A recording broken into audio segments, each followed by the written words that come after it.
The quest for a relationship had become much more hopeless than Rob had expected. In his desperation, he studied the depths of the unholy arts, only to get something that he didn't expect. Repent ye, sinners, for I am an angel unto the Lord. I am here to deliver you from the depths of your desire.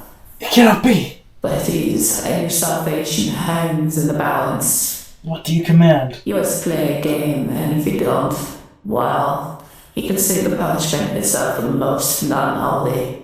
Yeah, there is no real story to this game, but what there is personality. And I'm not just talking about those assets, I'm genuinely impressed with the overall quality of the game. Now, it isn't perfect, but I think it is a solid but short entry for an indie dev. The character designs of the ladies are fairly alluring, but in terms of gooner material are reasonably tame. I also like some of the enemy designs, and some of the bosses are pretty cool and have visually interesting abilities. I wouldn't say that the music is anything special, but the sound design in general is pretty good, and as is the gameplay. Nunholy is an action roguelike with a fairly simple gameplay combat system.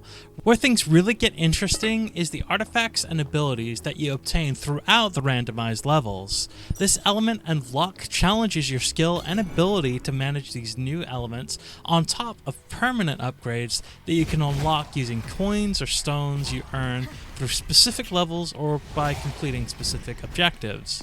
However, I do think that the balancing may be a bit off, as after purchasing a few permanent upgrades after a couple failed attempts, it really skyrocketed my overall capabilities.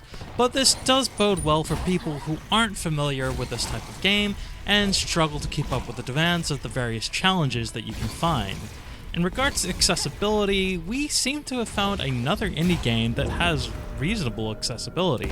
While there is a little voiced dialogue in Japanese, there is a total of 13 languages for text dialogue and menus. While there are no difficulty settings, the early levels are reasonable enough to grind your way to better outcomes, and early bosses have more televised attacks. There's also button remapping on both mouse and keyboard as well as controller. Where it does suffer a bit is where it comes to convenience. Unfortunately, it's currently only available on Steam.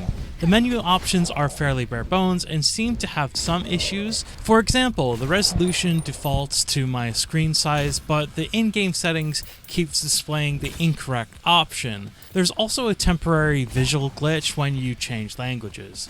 I also encountered a few times where enemies would phase through obstacles in the environment or just simply walk over pits. But overall, I do think that the experience of Nunholy is worth the asking price. I like the visuals, I like the gameplay, though only really for 2 of the 3 characters, and even though it can get a little tedious in the early grind, it's lucky enough that its glitches don't really affect the gameplay, or I would give it a lower score, but in the end, I do think it earns a meh. It's middle of the road, but if you're looking for a cheap time waster, then there are far worse options. So dost thou repent? Yeah, we're doing that. Right, if you're looking to sell me religion, you're really barking up the wrong tree. Oh, no, I'm just here to reveal the truth of Lord Gavin. Pie Jesu Domine,